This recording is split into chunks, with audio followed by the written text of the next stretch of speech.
Let's talk skin. Let's talk truth. This is Barefaced Chat, and I'm Kelly Saynor. I've spent over 2 decades in aesthetics, seen behind the filters, under the makeup, and beneath the skin. On this podcast, we strip back the noise and get real about beauty, identity, and everything in between. In this episode, we talk early life and identity, career confidence and earning your stripes, life choices and what if. We discuss strength, self-worth and perspective, and the tweakments that keep Kerris coming back. Because skin isn't just skin, it's your story, and I'm here for it. I'm Kelly Saynor. Are you ready for some barefaced chat?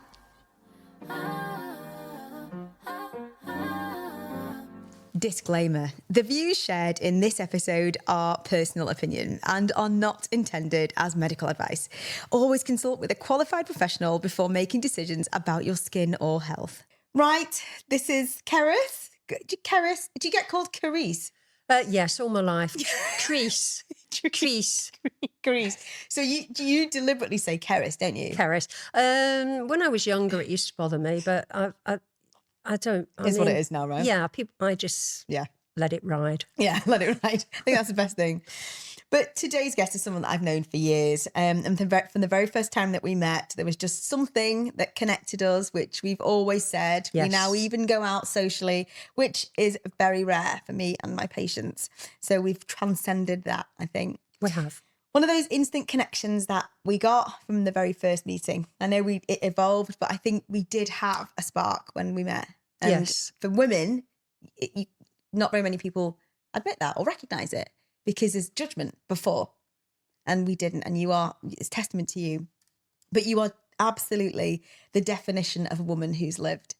And anybody that's listening here will be let into a lot when you hear from Kerris today. She has just had the most textured life, and I think that a lot of people listening will really resonate with that. But let me talk to you about what she's done. So you were born in Kent in the early 60s and navigated life with your dad, traveling the world, and your mum doing what was expected of her, but bringing a family up with a quiet independence. She was shy, so you were really shy. You describe yourself as shy and quite reserved, but are you? Not now, no. Okay. Going to work knocked the edges off all of that. And you worked in a very male-dominated environment, Yes. didn't you? So we're going to talk about that. But one thing she does say about herself is even stood by the teacher's desk for a whole week in the school, she didn't feel confident enough to join in, which I just thought was lovely. Yeah, I mean, that to me was normal. But wow. yeah, I quickly realised as I went through my life that probably not many kids did that. No. And now, with all that goes on, I'd probably have been sent to a psychologist or something. Yeah. If they thought that that's who you were. But knowing you now, it's impossible to think that's who you were. Yeah, I was incredibly shy and I always felt that I couldn't do what everybody around me was doing. Right. And I don't know why I didn't. I think it was just people watching me. I couldn't cope with that either. Yeah, which is huge, isn't it? Yeah. But you obviously grew up and felt different, and you went from being a legal secretary to witnessing things like raw realities through criminal and matrimonial law, you said, and a fast-paced world of advertising. You went into that, climbing your way to sales director, so a far cry from the very shy girl that you were stood by the desk, navigating boardrooms. She was doing networking before LinkedIn was even a thing. Yes. Which I think is brilliant. In fact, when my boss sent me the instruction, I want you to put yourself a profile on LinkedIn, I just thought, oh, God, how tedious. I got to do that. That was a nightmare because everybody, the industry that I worked in, helping people and coaching people to change career, everybody that wanted to change their job wanted to network with me to the point that I struggled to find the time to get on with my job. Wow. It was, that was hard. Because I had the juxtaposition of my boss telling me I had to do this thing and I felt like I was being used as a doorway Yeah. to they thought that I was so well networked with the HRDs in the local industry that they wanted to use me as a conduit to get to them. I mean, there's different... Which I understand. I would do the same, but when it's happening to you over and over and over again. So LinkedIn, when people say to me LinkedIn, I just I think, oh no, not. Yeah. Bore off. Yeah. Basically. It's a lot. Yeah. Yeah. Well, I think that you obviously navigated quite a lot in a really male-dominated world, and I think that's a testament to who you are today. So from you've had a real evolution as a human, really. Yeah, it toughened me up. Yeah, I mean, because we're talking about things have changed massively for women and girls now. I'm pleased to say, and still lots more to do and changes to make. But I came through in an era when I do recall somebody I knew went for an interview to work on a reception in a city, a nice reception area. And because she didn't want to wear high heels, they wouldn't give her the job. You know, things have moved on. Wow. And I don't want to comment further on that, but you hear what I'm saying. 100%. It's crazy. Yeah. You've worked in a very male-dominated world and handled sexism. We've even talked about this, but with both grit and humour, because we've both laughed about this before. And you made your point by driving off in a BM, which I absolutely love. You're now retired and living in a rural farmhouse in Cheshire, surrounded by animals' wellies. But you are definitely a woman in my eyes who've earned your stripes. You absolutely have. Like, you've been my patient for almost probably nearly more than a decade. Yeah, I couldn't recall that. I knew it must have been 10 years or more. Easily 10 years. Easily. Well, we've been here 11. Oh, well, there you go. So it must have been 12 or 13. Yeah. Because I saw it with the Regency. And one thing that stands out is your tweakments. Oh, yes. You have tweakments. Have to be tweaked. Can't do anything too much. Too much. But I love that about you. And I've even used that in other consultations. Yeah. Just a little tweak. Yeah, I think a regular tweak just makes you feel good. And it's not too much of a change all at once. Absolutely. Keeps you looking natural. Good. It's brilliant. Yeah. It's the right way forward. And that's how I treat. So it's really embodies what we say. But you really do. You are the epitome of somebody that just looks after themselves. You are always colour coordinated. You are always. I always comment on that. That is your thing. Yeah. But you are just a very, very interesting person. And I just want to get into that and ask you questions about you, your life, where you are now. Let's talk women. Let's talk modern day. Let's take it back. Sexism was a big thing. The Me Too movement. Yeah. Being a woman today. Being a woman of, how old are you again? 65 soon. Very soon. She looks insane. Yeah. I kind of don't know where it's all gone, really. It looks. I mean, I was going to say 50. Yeah. Well, I'd love to be 50 again. I mean, inside, I'm well aware that I've aged a lot. Because I've always had this thing when I get up. My mum's queried this with me. Even when I retired, I get up and I think, right, today I'm going to do this and this in the morning and this in the afternoon. And I did it. And now I do this and this in the morning and I kind of get through most of this in the afternoon. Yeah. And then I think, I just can't manage that last bit. And I do get quite annoyed because I'm aware that inside... You know, it's wearing away. It's just, I'm just running out of energy. But I have to be grateful that I am in the condition I'm in. I mean, I'm still very active. And I've got to be grateful for that because I've got friends that are a lot younger than me and physically they are struggling to be as mobile as I am. Wow. Well, you've kept it going with horse riding and everything. Yeah. Yeah. Horse riding is my thing. Yeah. It's a weird thing. I think everybody has a sport or an interest or something. It doesn't have to be active or outdoors. And I would always describe it as I have this little pilot light in me. And if I haven't been around horses or been riding for whatever reason, the pilot light is gradually going out. I'd love a good analogy. And when I've ridden that pilot light is right back up again. Really? And it completely makes me feel different inside. Yeah. Wow. I can't tell you. And I have been reminded of that recently because I didn't ride a horse that I'd been riding for years, beautiful schoolmaster horse, got to the point where he had to be retired. And I really missed riding him. Right. So I didn't do that much riding for 2 or 3 months because it was winter as well. I have another friend, a horse trainer, who has various different types of horses that I go to regularly.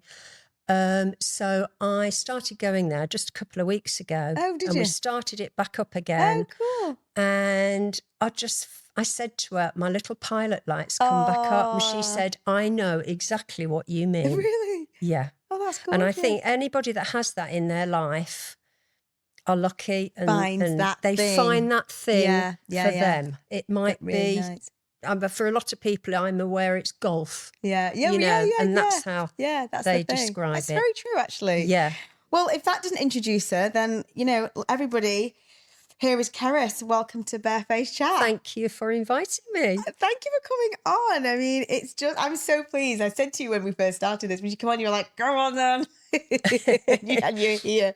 We are like 27, maybe 28 episodes in.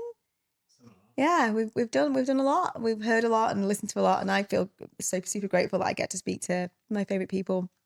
But let's start with you then in your early life. And let everybody listening, understand a bit more about you and where you and how you got to where you are now. So you described yourself as quite shy when you were growing up. How do you go from that to you now? Yeah, sometimes I think that. I mean, I'm so glad that I'm not the shy person that I was. I am aware that I'm probably more the opposite way now because people in the past have said, oh, God, you're confident. But that has evolved very, very gradually through my life. I've had some very difficult times where I've felt awkward. But I think when you start work, you've just got to grapple with it and get on with it. Do you think confidence and shy are the same thing then, or not? I'm not sure I do. For me, it was. I mean, everything I've had a go at, I've managed to do. Not saying well, but I've managed it. And that is what keeps the self-doubt away now. Yeah. Because if every now and then I have to do something, whether it's a small thing or a big thing in my life, and I think, oh, can I do that? And I always say to myself, Kerris, everything you've tried to do or you've been asked to do or you had to do throughout your life, you've never really completely messed something up. You have achieved it in some way, shape or form.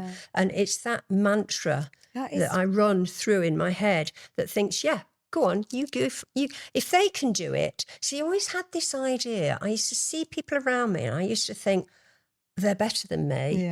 I couldn't do that. Look at how complicated that they're doing. I can't do that. And I've had to overcome that. Wow. My mum was quite shy. And when I look back, she's the same. And now I try to give confidence to her because she's done various things in her life. Just things like dog training, cake decorating, crafting, because she's been at home most of her life, not having a career.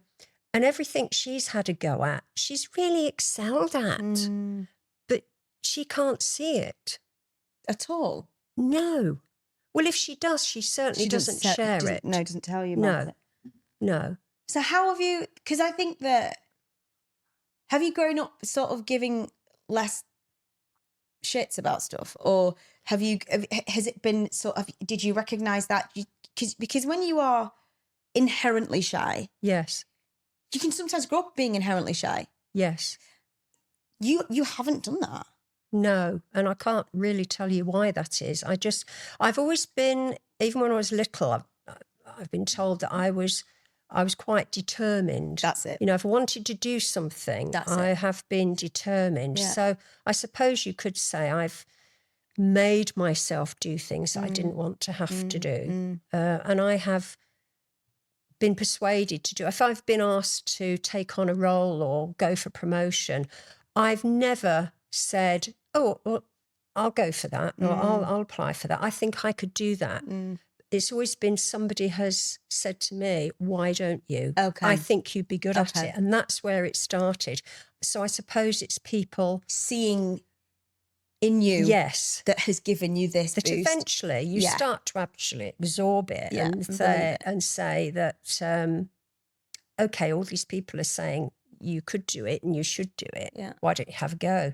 Because I think also when you're younger, everything's all very serious. You're at the bottom of the ladder of life, aren't you? And you've got all those rungs to go up. So true. And you don't know which way they're going to go in every respect. And it's a lot of pressure on you as a person, anybody. Absolutely. And I think that as you climb those runs and you get up the ladder, it becomes less of a mystery and you get to know yourself better. That's very and true. what motivates you and what doesn't. And I think you can start to focus your life and go in the directions you want. I mean, I come across some people. I was out with a friend a few weeks ago and this young lad was serving us, very articulate, confident and chatty. Yeah. Knew exactly what he wanted to do in life. Yeah. And I thought, my God, that must be amazing to feel like that at that age. I never had that. Yeah. Okay. And I don't know what percentage of people do. More than you think. I think more than you think. But what I find really fascinating about you speaking is that nowadays we live with that constant self-doubt. And it's only if we get told, like you said, but quite often even if we get told, it's so innate, the self-doubt and the negative talk, that you need somebody to really see you. And you have had people that have been able to see it, but that's because the testament of your determination has shined through despite you're shy or you've lack of confidence, whatever, because it's made you do things outside of your comfort zone. And not everybody's got the ability to do that. So you either brought up really well or there was something else at play, because I think my mum's strong. And one of the things I'm internally grateful for is that I grew up and had my young life pre the internet, computers, social media platforms, because the shyness that I had in my life would have been exacerbated tenfold if everything had been laid to bear. All that you hear that goes on in schools and between kids. I feel sorry for them now, and I can't imagine what I would have felt like and how I would possibly have coped. So that's one thing I am completely grateful for. Yeah, I agree with you. I completely agree with you. And I think having lived on both sides, we both have no phone. To phone. Thank God you could get away and have to call your friends or meet them at the bus stop. If you're going to meet them at the bus stop. I felt I was more independent, because now if I go out and suddenly I think, I haven't got my phone, I'm thinking, shall I go back and get it? Same. And for God's sake, Kerris, you're only going into town. What do you need? I used to drive all over the place, going to see clients, and I didn't have a mobile with me. I mean, the first thing we were given with is Blackberries. Yeah, do you remember? I started with Blackberry. Yeah, but I mean, why I got the first sort of brick phone, if you will, was I was going after work. I was loading up my horse in my trailer, and I was driving all the way up to Preston to go and compete, and back again. I get back at midnight. I get in bed at 2 a.m, and then I'd be up going to work the next day. No phone. Yay. I mean, you survived, up the M6 with a horse in the back. No phone. If somebody paid me serious money now, I wouldn't do that. So it does alter your whole mindset of independence when you've constantly got your phone with you. 100%. It's safety, but then that's what we're taught. But you'd actually be quite stranded now. I mean, admittedly, in those days, there were phones everywhere. There were phones up the motorway. Were there grey boxes, were there? And then you had the red phones everywhere. So that was a bit different. But I suppose they don't have those anymore, do they? No. No. I don't even think you've got... do you have phone boxes? They're libraries now, aren't they? Oh, really? Defibrillators and libraries. Oh, well, they are. Yeah. I can't imagine. I wouldn't know where the People nearest buy one them and was. collect them now, don't they? Put them in the gardens. Yeah. Because So true. Roger's under strict old-fashioned. instructions not to buy one. Oh, really? No, I don't. I Not don't know. keen. It was. No. It's just no. No.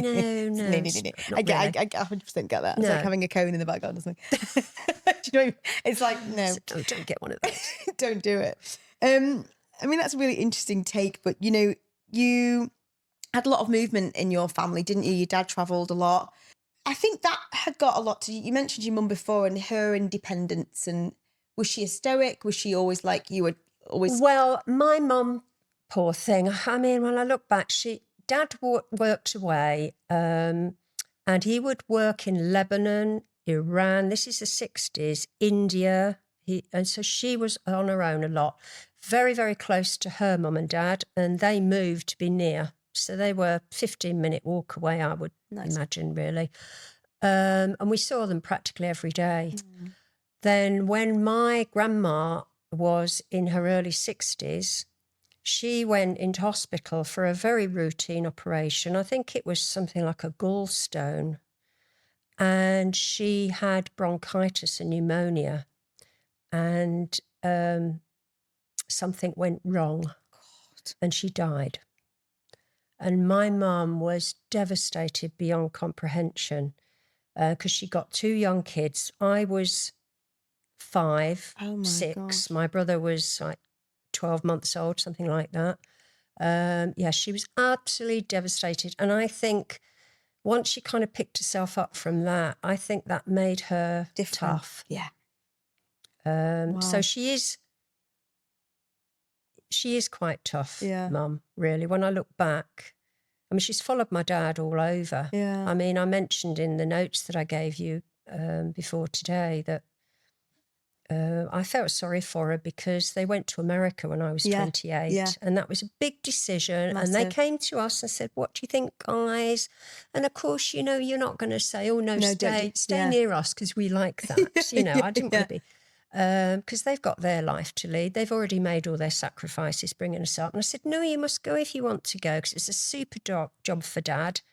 Mum, I think, went out of a loyalty to him. Did she not really? And because I think she didn't, because she had a sort of a part-time job just to get her out, really. Mm. And she thoroughly enjoyed it. And she used to come back some days telling us the stories. And, you know, she has a huge sense of humour. Yeah. And she really struggled to move out there and she had no friends. Yeah. It was hard, and not seeing her kids who she was close to. Yeah, tough. It was hard. And I used to go out and see them a hell of a lot. I mean, it gave me a sort of a new outlet to life. Absolutely. Because I'd go at least twice a year to go and visit. And they had a nice house because you could get so much more house for your money. Yeah.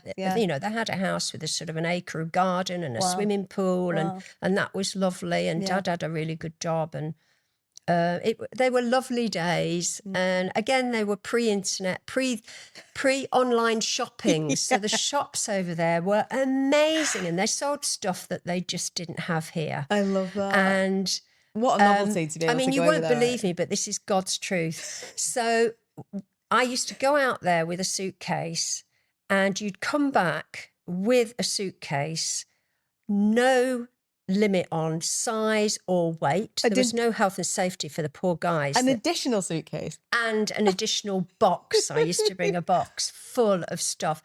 And there was no limit on size, weight, nothing. No. So you just used to fill your boots. And Mum and Dad would come to the gate at you wait at Newark Airport, I think it was then, or before then it was JFK. And you'd wait, and they'd come and sit right at the gate when you go on the air bridge, you know, right at the edge of the air bridge, and they'd be waving me off down the air bridge because, and you'd rock on with your vanity case with all your stuff, and you'd put it down by your feet. It was another world. It was amazing. Yeah, it wasn't like it was. The security was totally different. Metal cutlery, glasses, people smoking. Yes. God, I watched it. I watched a series called Pan Am. And it's very similar, you know, like that, because it was set back in the day. And The security was completely different. You know, you could get on and off, and it was amazing. But nowadays you probably wouldn't actually want to get on that aircraft because you're right. You've just said it yourself. No security.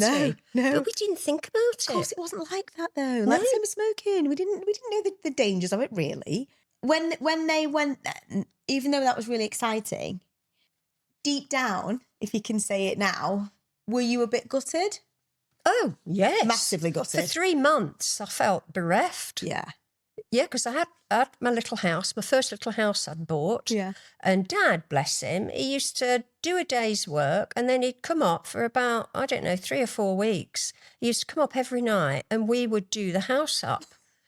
And it was lovely. You know, it was only a little terraced house, but it was lovely inside, made it very girly. You know? I love that, yeah. Really. I used to walk round to their house because it wasn't too far away. And we'd like go for lunch, Mum and I, on a Saturday. So I missed it dreadfully. Where was your brother at this point? He left home when he was 18 and went down to London. Okay. Much to my mother's upset because I remember we drove down there to settle him in, and he was renting a flat in London with 2 guys, had a room, but they were guys, you know. Yeah. And she gets there. He's got a mattress on the floor. That's his, you know, I mean, obviously improved it. And she went in and she took some rubber gloves and some bleach down, you know, and the toilet was brown. So she cleaned all that and cleaned their sink in the kitchen. I mean, the other 2 guys must have said, oh, bring him on down again. And I remember in the car driving back, she was sobbing her heart out. Oh. And she kept sending him food parcels. And then one day he said, Mum, don't send any more food parcels. He said, I only eat fresh food. I don't eat all that stuff you're sending. Well, that was she was pleased on one hand, but it was a bit of a... kick in the teeth, wasn't it? Kick in the teeth, yes, exactly. Thank you, but no thank you.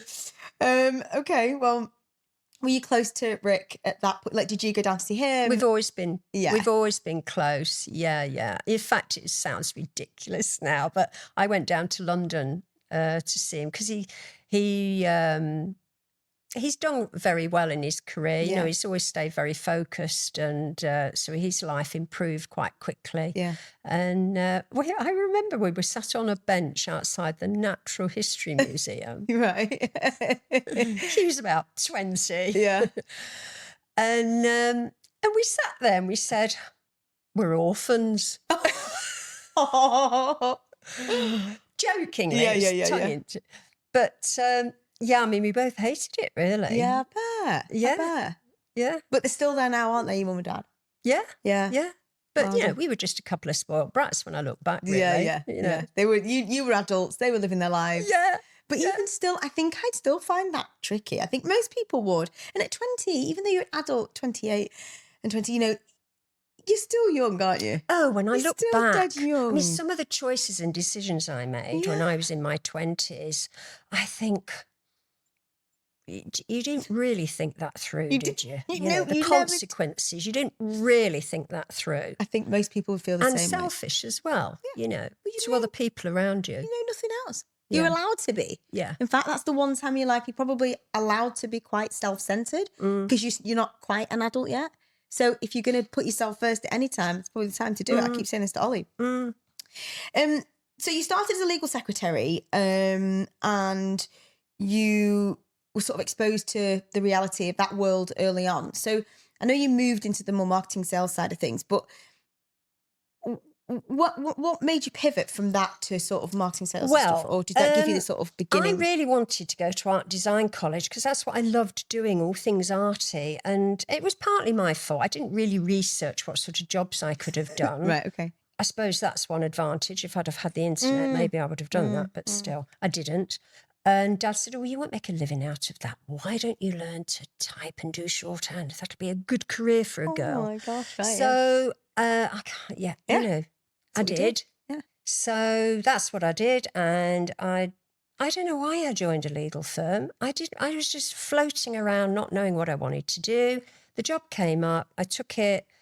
But looking back, I actually think that really gave me the resilience, the armour in life to soldier on and get on with it and do things you wanted and carve out something for yourself that made you happy. Because in the early days, I'd be doing basic things like typing up statements. And because we did criminal work, I saw photographs of stuff that not many 18... Well, they do. I say not many. They see it on the internet now. In those days, you didn't see anything like that. And some of the stories that you were hearing about and things people did. And it was quite a shock because I'd lived quite a privileged, sheltered life. But it did me good. I mean, I had to go to Strangeways prison. I mean, you wouldn't be allowed as a legal secretary now. You've got to be an article clerk. But if you got experience in the legal profession in those days, gradually you had, go to court. Wow. Go to county court because, doing injunctions. So there was the criminal aspect that I had an insight into. But the other side of it, which is very prevalent now and very spoken about. It's out there on the news every day. There's something. And that is the way that women are coerced, domestic abuse. Massive. I saw that firsthand. And some of the photographs, some of the women, the treatment they had, men coming home from the pub, very, very drunk and violent, some of the things they did to them, I still think about now. And I saw all of that as well. So that made me very hard-hearted about the men in my life that I wanted in my life. Oh, interesting what you say. Yes. Very interesting. And even now, if I'm out and about, sometimes I see people out or talk to people and the warning signs are glaring out at me. And I want to say something to them because they can't see it and somehow I can, but maybe that's what I was exposed to. Yeah, so obviously you were aware of I it. saw stuff and was involved in stuff on a daily basis that most young girls, and through, to being in my late 20s. And then I got to the point where I thought, all I'm seeing is the dark side of life, and I want to see the nice side and the fun side of life. I thought, I never want to see another charge sheet in my life. And then I just had a complete turnaround and went to work in Manchester for an ad agency. What? Which I loved. Did you love it? It was brilliant. Was that your best job? No, I think my last job was my best job. Okay. And maybe once I got into sales and marketing, the marketing job was great fun, but I did enjoy the sales side of things. I remember we had an account. I mean, can I talk about these accounts now? Because they probably don't exist. It was an account that my boss had called Trutex, and they did school uniforms. Yeah, I remember. Are they still going? Probably not. I don't know, but I remember Trutex. So we had to produce the magazine. Yeah. And Stanny was called, bless him, he won't still be with us now. I mean, he was probably in his late 50s then. And he had a great sense of humour, and he used to put his head in his hands and go, "Oh, Kerris, we've got to do the auditions for the Trutex. Oh, the parents are the worst. The kids are okay." And the stories he would tell about previous shoots. I mean, one time there was almost a punch-up with over-exuberant parents wanting to push because their child wasn't in that shoot and somebody else's was. And you can imagine. I mean, because some of them were quite little. Yeah, I can imagine. Because again, it was an actual magazine that was produced. Yeah, physical magazine. A physical absolutely. magazine. Yes, it wasn't online. But we had some good fun times. Which is the bit you remember. Yeah, I remember being at the Harley Med and having the most fun at work. It was just the best, non-defining days, but nevertheless the heydays. That's you have to have fun. I know it's quashed a little bit nowadays because everything's all very serious and compared to how it was, I think.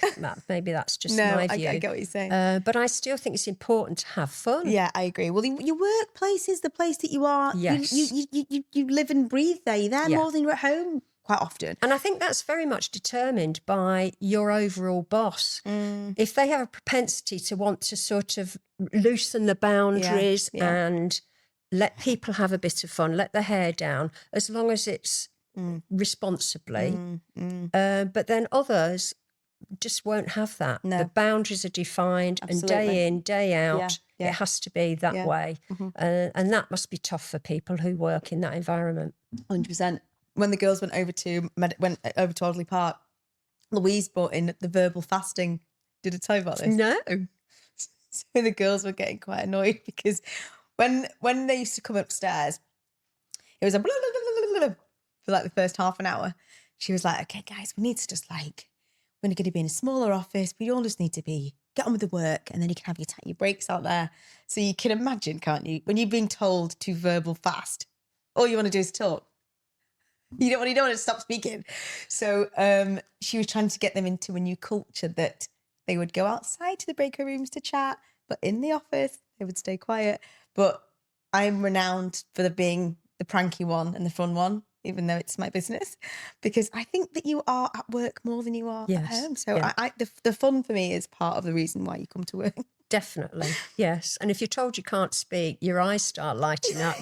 Everybody's looking at each other, and it's amazing how much you can communicate with your eyes, isn't it? Yeah, that's really funny. We just talked about going on a retreat, actually, haven't we? A silent retreat. And Sam had done a silent retreat for 7 days. Really? Silent. Really? No eye contact. Can you imagine me and you? I think I struggle with that. I think I would struggle with that, but you said it was amazing for like inner work and self-healing, which is something that I would do it for. Anyway, let's get back to it. We digress. So what I wanted to talk about as well with you actually was you mentioned the sexism, and we kind of talked about it a little bit in the room, but I think it was really prevalent. Yes, it was. And it was acceptable. And if you complained, there was a chance you probably would lose your job. Not in a direct way, but people would start to single you out and make your life difficult. And I saw that again and again and again, which is why I just donned my armour and thought, right, I'm just going to play the game. Yeah. And which is what I did. I had to play the game. Wow.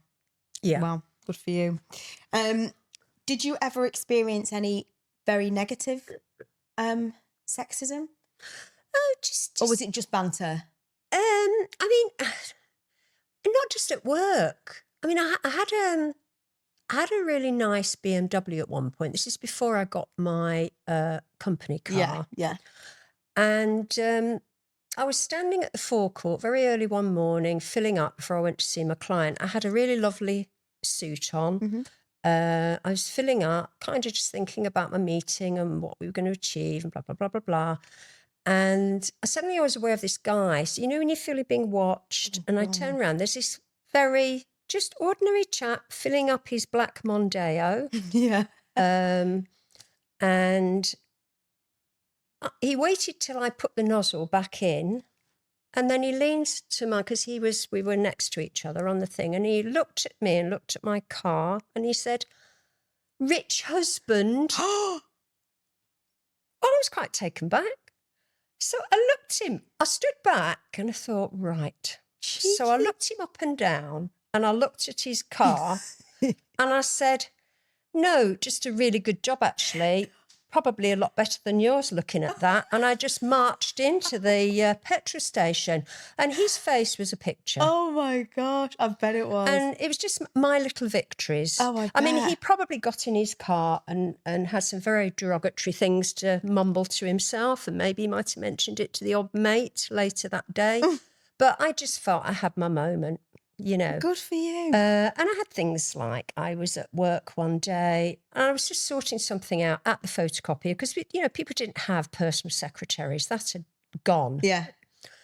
And I was sorting something out, and it was sort of lunchtime-ish. And this guy comes marching out of the glass sort of boardroom that was in the middle, and he goes, "Excuse me, can we have some coffee in here?" Oh, my God. I mean, I'd got a suit on because Wow. the days, you went to see a client, you were suited and booted. And so... That is unbelievable. And I thought, well, I can't be rude because it's a client. Mm-hmm. So I shouted back up the office, yes, when I find one of the secretaries, I'll get her to make you some. So his face dropped and he came over. I'm so sorry. So I said, oh, can I introduce myself? I'm a sales director for the North. And he said, I'm so sorry. I said, it's okay, I understand. But that happens so many times. I bet, yeah. And I just thought, if I would have been a man standing there in a business suit, that would never have happened. Never. And it was just, I mean, it's no point getting irate about it. It just was life. Yeah, that is what it is. It just was life. And then I had lots of other things that happened that were perhaps slightly less, tolerable. Yeah, like a Christmas. I think some men felt it was the Christmas party, barriers were down, and we had the poking and the prodding, and there was all of that, which was pretty awful. But that still goes on today. Yeah, but that doesn't excuse it. No, but did you know if you say too much, people say, "Oh yes, but how much did you have to drink?" Oh, I know. So you're better off just shutting up. But that's awful, isn't it? Yeah. That you have to. Yeah. I remember there was a surgeon when I was working, and I had a really good job. After Harley Med, I went to work for a company called, I won't mention the names. No, in case it gets me in trouble. And I was out in a clinic and the surgeon tried to grope me, and my bosses said to me, what were you wearing? Yes, there you go. And I was like, really? What's it got? What? It's my fault. Well, sometimes I don't know. What did you have on? Yeah. I was afraid to speak up. Yeah, because I learned that, as I said, there were a few people who were very good at their job. They were at a higher level than I was. I could see that. They thought differently. They'd had a different education and they were driven. And they didn't handle the sexism at all. No. And they fought back. And they all lost their jobs eventually. It might have taken a year, but they went. Yeah. And their life became miserable. Yeah, their lives became miserable because they were targeted going forward. And you could never prove it. They couldn't prove it. It was done in a very, very clever, subtle way. Yeah, I bet. But it happened. So that's why I said I played the game. And I could see it very easily because once or twice people said to me, oh, you're a good laugh, you muck in. Right, I see what it's read between the lines, Kerris. Yeah, absolutely. Yeah, wowza. But you have to do what you have to do. You do.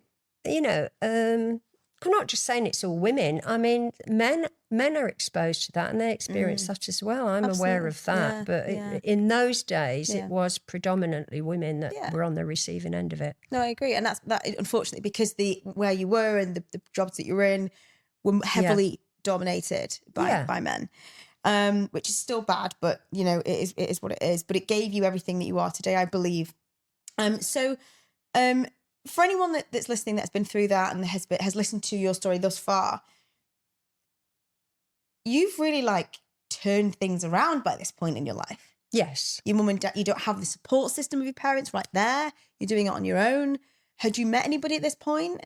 Yes, You've got a house, my got a car. life's been in two halves really insofar as that's concerned. So when I was in my early 20s, I met a lawyer, a trial lawyer, and we were together pretty much for 20 years. Wow. Yeah, and we lived together and we had quite an extraordinary life, actually. I think I did know this. We had an extraordinary life. I mean, he had some extraordinary clients. Really? Yeah. Biggies? Yeah, I do recall one time, we had an all-expense trip to Spain, Puerto Banús, and it was for him to go and take some statements and give some advice and get involved in helping. I don't feel he probably lived a life that most people feel is normal or legal. But we called at we were invited initially to go for lunch, and said, "Oh, come to the villa." It was extraordinary. Really? Yes. Utterly extraordinary, this place. I'd never seen anything like it. It was, Off the charts. Yeah. Wow. And all the artwork and stuff that was when you walked in, and I mean, I didn't really know much about it, but it was extraordinary. Wow, that's insane. And when I think back, again, we went to this very nice restaurant in Puerto Banús, but the section we were in at the back, there was nobody else there. And when I now go back to Puerto Banús and I look at these restaurants, it's just not like that. No. So they must have cleared that section of the restaurant for these people. I mean, I don't want to talk about what they did. And we're talking cartel? Okay.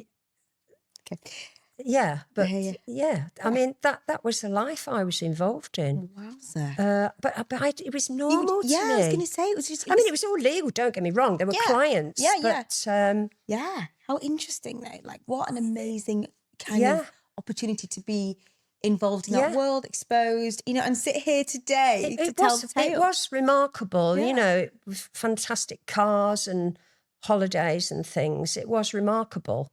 And I suppose that made a big difference to giving me confidence as well, and places we did and things we did. And then when I was in my late 30s, that was the relationship. We were totally different people towards the end.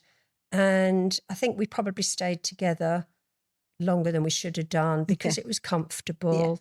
And it was certainly comfortable for me. It was a beautiful holiday home up in the lakes and things. And it was hard for me to walk away and leave that, but I did. And I packed up and rented a room in a friend's house who had recently got divorced in the south side of Manchester. And so I had a ready-made social life, which was brilliant because I'd known her for a few years. And then I met quite quickly my current partner, and that was about 25 years ago now. Wow. Roger. He's an accountant by trade. He's an IT consultant by career now, in recent jobs, and a frustrated farmer as well. All his mates, a lot of his mates are farmers, and so that's a lovely side of life that I see. What a nice mix. Yeah, and he's very, very handy because, if we want to have a new kitchen or a bathroom, I sort of go out and choose it, and he gets on. He does a lot of things. Wow. He does a lot of. There was we'd got the planning through for an orangery that we wanted. We'd talked about turning the garage, knocking it down, and plans we'd talked about for years. And it was all the builders were all lined up, all ready to go, and COVID hit, so they just disappeared over the horizon, never to be seen again. So he did it. Wow. Worked with the planners. It's all legal, don't get me wrong. But he built it, and I was astounded. Wow. He built it. That's incredible. I know. We had to have plasterers in. Yeah, but still, it's quite impressive, isn't it? For certain specialist things, but because he worked for BAE in the early days, and so he's an aeronautical engineer, electrical engineer as well. So he's got a lot of skill. Yeah. It's really handy, actually. I've always said if I could clone him, I could make a fortune. Love that. He has his uses. Now, you did say that you might want to go to see your folks because you'd got a green card. Why didn't you actually go?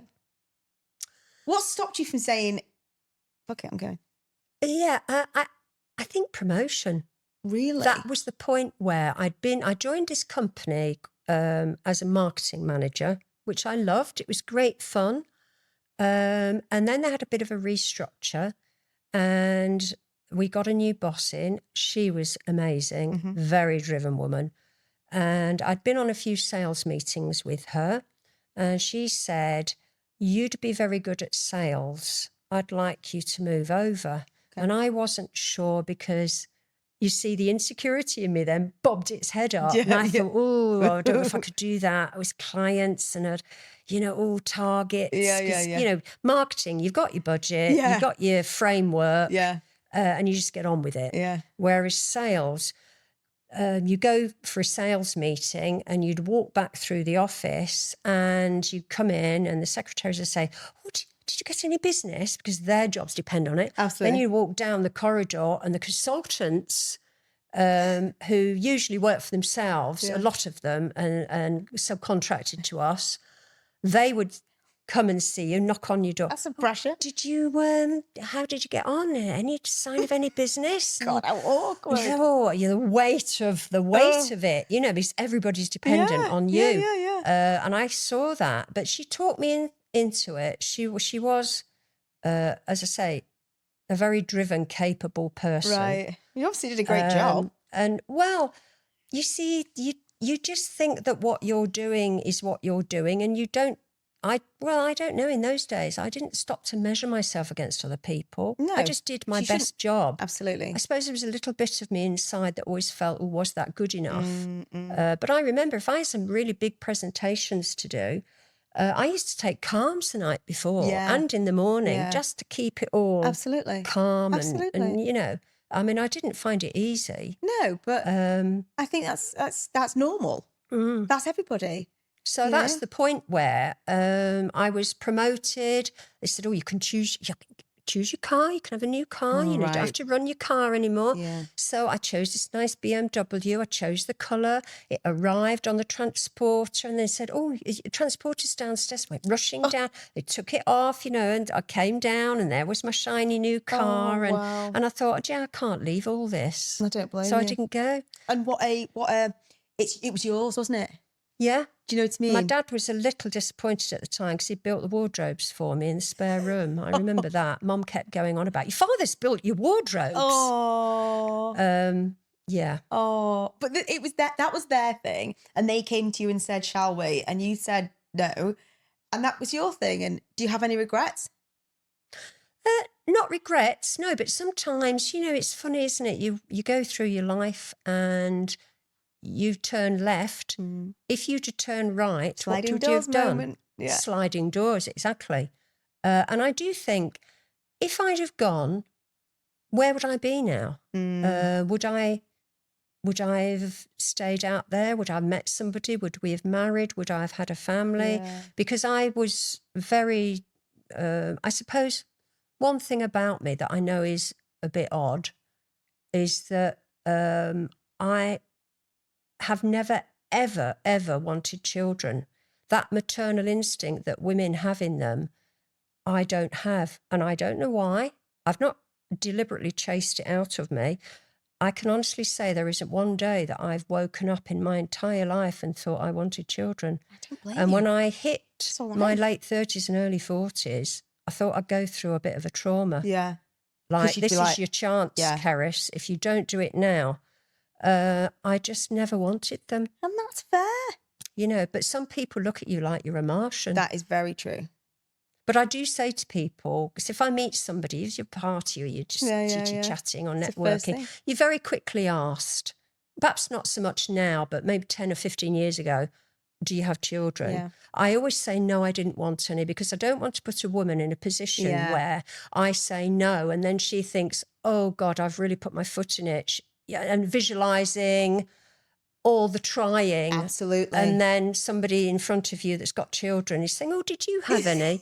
I don't want to put somebody through that. No, so I quickly say, no, I didn't want any. But at that point, they look at you like, you've got 3 heads. Well, what's the purpose of your life? Where are you going? What do you do? Well, it is like that for some people. It is. That is so true. But it's interesting because most of my friends don't have children. Oh, really? A lot of my friends I've met through horses over the years. Yeah. Different walks of life, different disciplines, horses.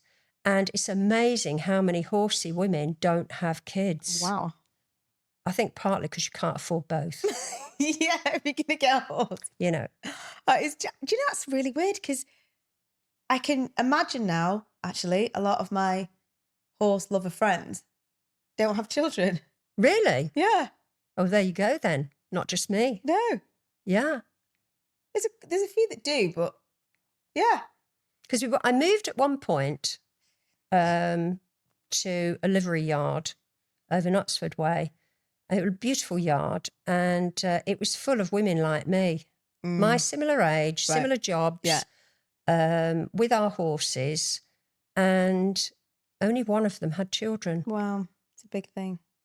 Yeah. Yeah, it is. It's a big thing. I mean, having grown up then, or having made this choice, and obviously I think the way that your life's taken its turns and your parents went, I mean, you never know, if they hadn't gone, you might have had this yearning with them and things like that. You don't know. But having gone through that and having gone through all these sort of different chapters in your life, you have developed this, you've had no choice but develop this sort of, I don't really like that statement, no choice, because everything's a choice, but you had to develop this sort of sense of identity, sense of self very quickly, and self-reliance, because it was just you and Rick. He obviously went off. You'd obviously met this chapo. You then went, did you feel, and you joked about you being orphaned, did you feel that you did need to you were doing it alone? I know you were able to go and visit your mum and dad, but do you think that you need proximity to feel that like closeness? Do you not? Did you still feel that sort of level of close? And did you develop a stronger sort of, compass, self-worth, for North Star because of that? It's good. Nobody's ever really asked me that question. That's interesting. I mean, I don't think I would have thrived had I have not had a man in my life. Got you. I think that was very important to me. Got you. I'm not a fiercely independent. Like, I have friends that have lived a large part of their lives where they've never really settled down with somebody for various reasons. And they've been quite happy with it. And that wouldn't be me. No. I think having a man in my life has been a big part of what makes me tick. Yeah. And I mean, I suppose when I look back, although I've had some tough times and I've had to fight for what I want, or I've had some disappointing times, we all have ups and downs in our lives, don't we? When I look back, it's been a good life and a varied life. And I've been happy for most of my life. Yeah. And now I do realise how fortunate I am, because I come across so many people that have various levels of unhappiness for various different reasons. And I don't have that. I am genuinely, I wake up some mornings and I just feel happy. It's tick box in my life. Yes, you can always have more of this or more of that, but I don't feel I need that, because that doesn't make you happy. Yeah, there you go. You've said it. I think that's extremely true, and that has kept you young inside and out. And I think that so many people become very entrenched, or they lose the ability to choose. It sounds like your life's navigated this real sort of, you've made your own choices, haven't you? And I think as I've got older, you've paved your own way, and nobody's been like dominating you to make decisions. No, I care less about what people think of me, and I don't mean that in a callous or argumentative way. I mean that I am comfortable in my own skin. Yeah. Whatever you choose to do, some people are going to disagree with and think badly of you, and other people will think, great, good for you. So you're best to do it for yourself, I think. Absolutely. And I do see it more now, and I do feel that social media has ramped it up. There is a huge movement out there in different people from different walks of life, different ages, in this, well, the old-fashioned term or phrase would be sort of a bit of a keeping up with the Joneses. Yeah, totally. I don't know what the new phrase would be now. I still use that now. I do feel a lot of people live their life through social media and do things, 100%, acquire things because they feel it's what they should be doing. Yeah. And I think that's quite sad. Yeah. And I think if you get trapped and wrapped up in all of that, it's very difficult to get off that hamster wheel. That is very true. And I don't care now. Well, that's the best place to be. I don't want to drive a big fancy car, the most expensive thing I can afford.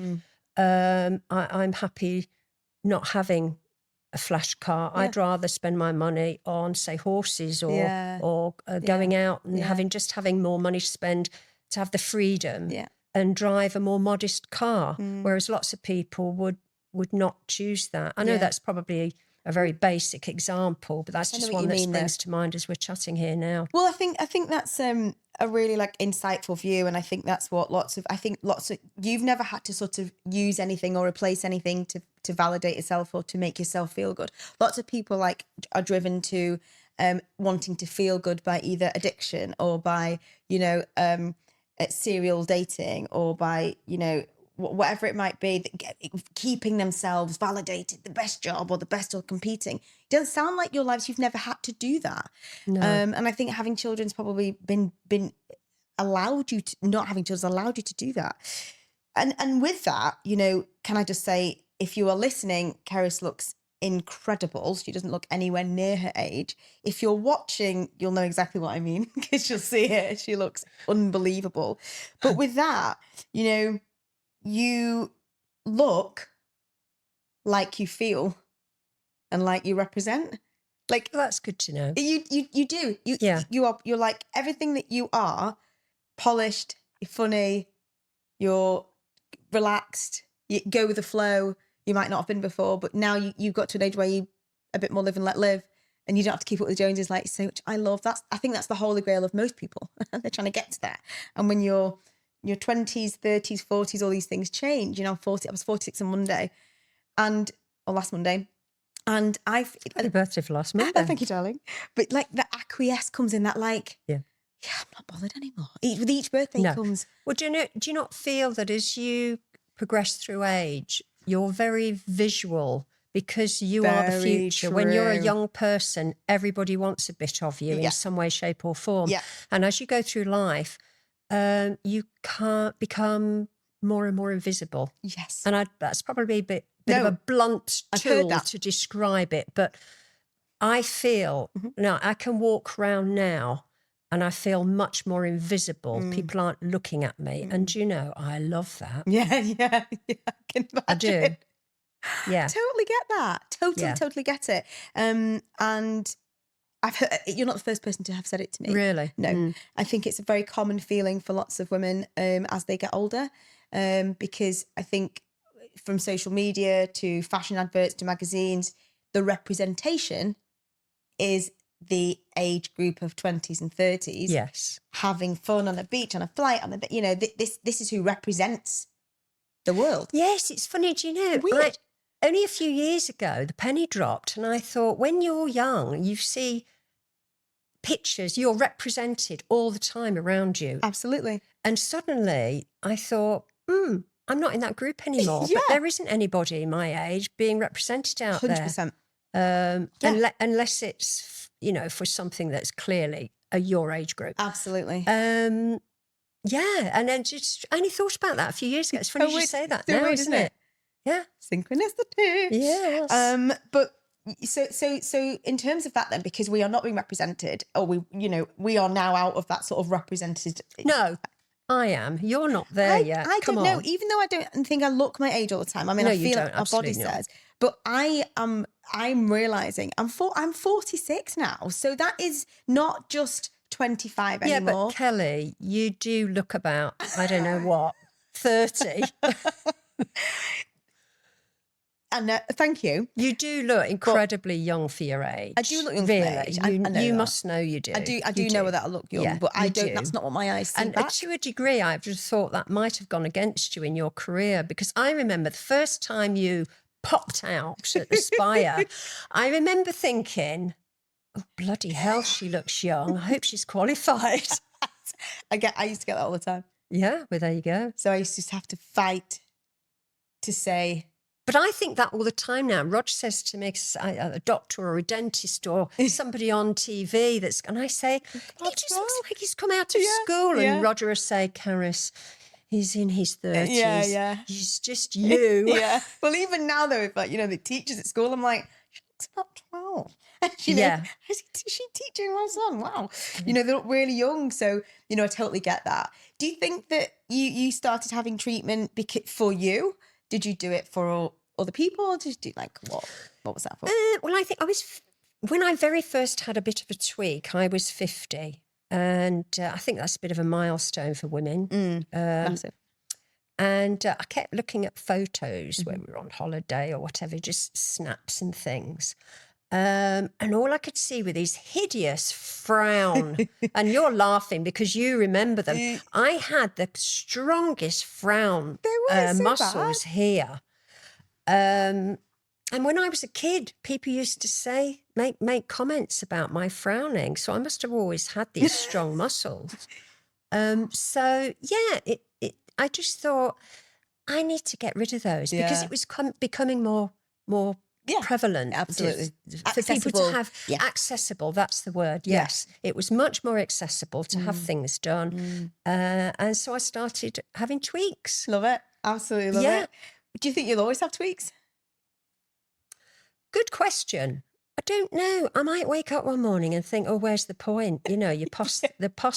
You've reached your sell-by date. Just relax and spend your money on something else. More horses. I don't know. But it's a way away, let me just tell you. What age do you think the oldest person that I've ever treated was? I don't know if I've ever told you, but... You're probably going to tell me someone in their 80s, aren't you? I am. Yeah. I mean, there are some remarkable women out there. Yes, absolutely. The thing is, some women have more than tweaks. I mean, you see them on TV. Some celebrities, they've had work done. And I don't know whether it's the shape of their skull or they look amazing and they've had just the right work done in just the right places. Yeah. They've had work done because they couldn't possibly look like that if they hadn't. Yeah. And they look amazing. Yeah. And then there's others that just, and I think the example, bless her, she's no longer with us, the one that we all bring to mind, you know who I'm going to say, Joan Rivers. Yeah. Poor woman. I don't know what she was thinking or who was driving her or whether it was just her, but her face was so stretched at the end. She had a job to speak. Yeah. And it looked weird. I mean, she was hilarious. And she died as a result of it, didn't she? Yeah, that's right. My reckoning, my recollection. It was horrendous. And again, there's been lots of representations like that in the media, and there's been standout people like Leslie Ash, unfortunately, with the lip filler. That became synonymous with the industry at one point.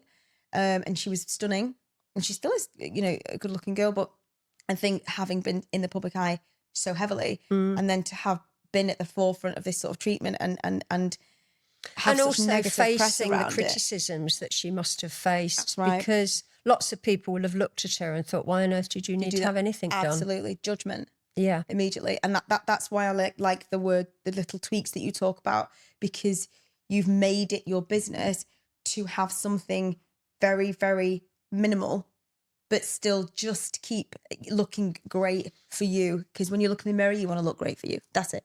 Yeah, I mean, I've always dressed quite conservatively. I think that stems from when I was young, I was inspected by my parents as I came downstairs and I said, bye.